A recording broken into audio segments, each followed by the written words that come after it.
سیاح کو اکھاڑ ہے کہ کسی انسان کا جسم نہ بھیڑی لوائی جا سکیں لیکن اس کا ذہن و ضمیر نہ قید نہیں کیو جا سکتو، لیکن بھارتی حکمران اس کے برعکس کشمیری حریت پسندہ نہ قید و بند کی صحبت دے کے انہاں کی سوچ نہ بٹان کی جودیاں ماں مصروف ہیں۔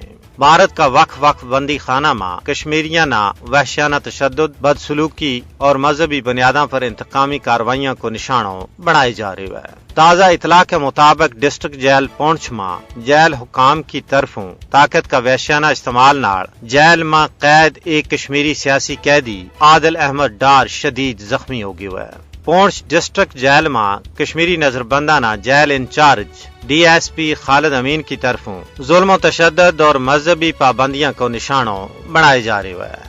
خالد امین حریت کارکن ضیاء مصطفیٰ کا دوران حراست قتل ماں بھی ملوث ہے۔ یہی حال بارہمولہ کا زندان خانہ کو بھی ہے۔ اوت بھی جیل انچارج برکت ڈار نہ صرف قیدیاں پر تشدد کراوا ہے بلکہ انہاں تو بتھو بھی وصول کر رہی ہے۔ مسلمان قیدیاں نہ داڑھی منان کو حکم دیتو جا رہی ہے اور انہوں نے جیل کا احاطہ میں قرآن پاک کی تلاوت پر مکمل پابندی عائد کر دیتی ہے۔